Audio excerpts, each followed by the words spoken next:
Selamat pagi, salam dan bahagia. Perkenalkan, nama saya Yonriko Setiawan Pandiangan, guru di SMA Negeri 1 Polung, Kabupaten Humbang Hasundutan, Provinsi Sumatera Utara.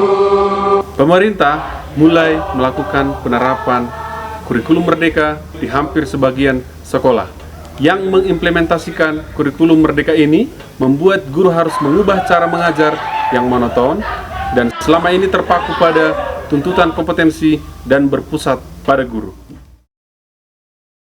SMA Negeri 1 Polung merupakan salah satu sekolah menengah atas negeri yang berada di Kabupaten Humbang Hasundutan, Provinsi Sumatera Utara, yang memiliki 25 rombel dengan jumlah siswa sebanyak 894 orang. Pada tahun ajaran 2024-2025 ini, SMA Negeri 1 Polung mulai mengimplementasikan kurikulum merdeka. Dalam implementasi kurikulum merdeka, salah satu pendekatan pembelajaran yang bisa diterapkan yaitu pembelajaran berdiferensiasi. Pembelajaran berdiferensiasi ini penting dilaksanakan mengingat kondisi siswa yang beragam, sehingga pembelajaran ini dapat memungkinkan guru dalam menyesuaikan proses pembelajaran yang sesuai dengan kebutuhan siswa. Pembelajaran berdiferensiasi juga dianggap mampu meningkatkan motivasi siswa dalam pembelajaran, karena pembelajaran ini disesuaikan dengan kesiapan belajar, minat bakat, dan profil belajar siswa. Susah ya? Gampang ya? Salah satu prinsip pembelajaran dalam kurikulum merdeka yaitu pembelajaran yang dirancang dengan mempertimbangkan tahap perkembangan dan tingkat pencapaian siswa saat ini sesuai dengan bakat dan minat atau disingkat BAKMI. Hal ini tentunya mencerminkan karakteristik dan perkembangan siswa yang beragam sehingga kegiatan pengembangan bakat dan minat atau disingkat dengan BAKMI menjadi bermakna dan tentunya menyenangkan. Apa tahapannya yang ditunggu? Lihat aja. Dengan melihat prinsip pembelajaran tersebut, kondisi yang berbeda terjadi di kelas yang saya ampuh, yaitu fase F1 di SMA Negeri 1 Polung. Dengan jumlah siswa 36 orang yang memiliki perbedaan karakter hingga bakat dan minatnya atau BAKMI yang berbeda dalam berbagai aspek, di mana pembelajaran yang saya rancang dan akan dilaksanakan memperhatikan kebutuhan belajar siswa serta bakat dan minat atau BAKMI siswa. Hal ini dapat bertujuan menumbuhkan serta menggagas atau mengasah bakat dan minat yang inovatif dan kreatif terhadap pembelajaran berdiferensiasi. Dalam praktik baik ini, saya berperan sebagai guru yang memiliki tanggung jawab penuh serta berperan mengarahkan serta membimbing siswa untuk mengetahui lebih dalam bakat dan minat atau BAKMI dalam merancang dan melaksanakan pembelajaran yang lebih efektif dan bermakna bagi siswa, yang kreatif, inovatif, bermakna, dan menyenangkan bagi siswa, yang dapat mengakomodir kebutuhan untuk mengembangkan dan mengasah bakat dan minat siswa menggunakan model, metode, dan media pembelajaran yang tepat dan kreatif serta inovatif, dapat meningkatkan motivasi dan minat siswa. Ada beberapa tantangan yang saya hadapi di SMA Negeri 1 Polung. Yang pertama, motivasi dan minat yang rendah. Ditemukan rendahnya motivasi dan minat di antara siswa untuk mengetahui potensi yang dimiliki.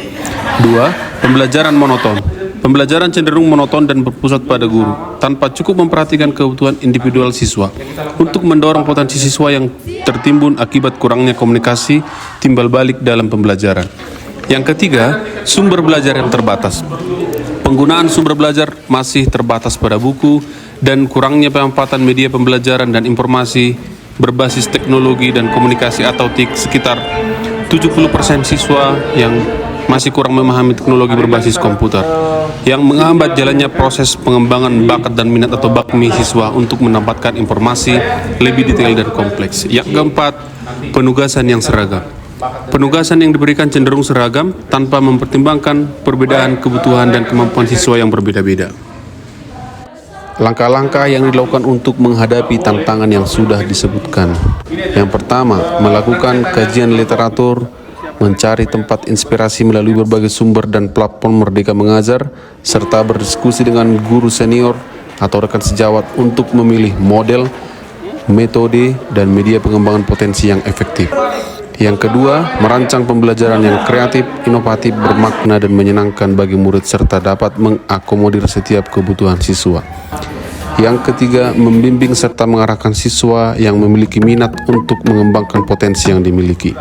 Yang keempat, melaksanakan pembelajaran yang sudah dirancang.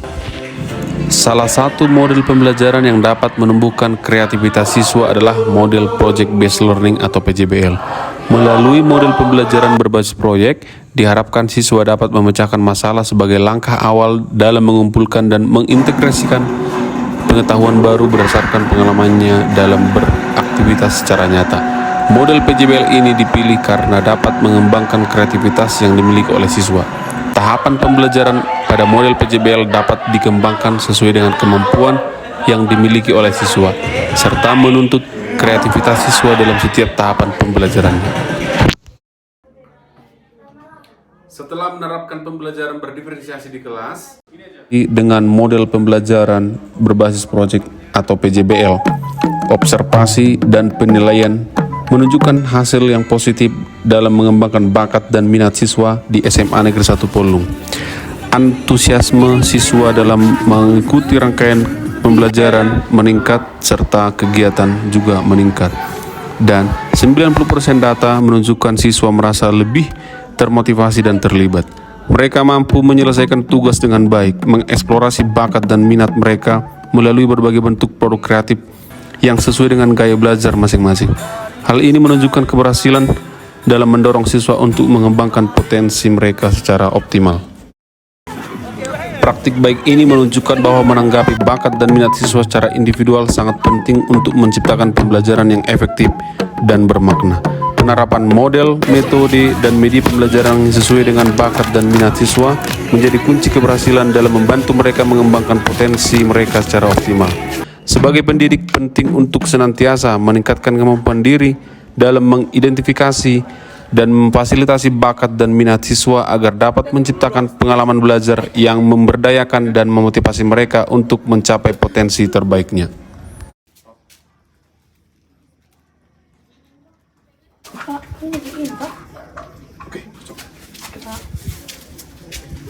Demikianlah praktik baik yang saya lakukan di SMA Negeri 1 Polung. Semoga praktik baik yang saya lakukan dapat bermanfaat bagi siswa, bagi guru, dan bagi sekolah. Terima kasih. Horas. Program yang bernama Bakmi ini sesuatu makanan kegemaran di Kabupaten Humbang Hasundutan, dan juga program Bakmi, bakat minat yang dikembangkan di SMA Negeri 1 Polung juga salah satu program yang sangat antusias dilakukan oleh siswa di SMA Negeri 1 Polung ini. Dengan Bakmi, kita melihat bahwa sekarang ini siswa-siswa SMA Negeri 1 Polung semakin bergairah dalam belajar dan meningkatkan prestasinya.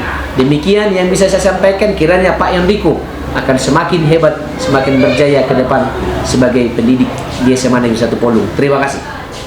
Program yang dibuat Bapak Enrico Pandingangan dapat memotivasi siswa-siswi SMA Negeri 1 Polung, termasuk saya yang sudah menjadi Putri Remaja Indonesia Sumatera Utara yang akan lanjut perjalanannya ke tingkat nasional. Terima kasih. Sejatinya bahwa pembelajaran berdiferensiasi dengan model pembelajaran PJBL atau Project Based Learning dapat membantu peserta didik untuk mengembangkan potensinya secara optimal. Dengan demikian, guru dapat merencanakan pembelajaran yang tepat, kreatif, dan efektif agar peserta didik mencapai prestasi terbaiknya sesuai dengan potensinya. Dengan mengembangkan bakat dan minat, wujudkan merdeka!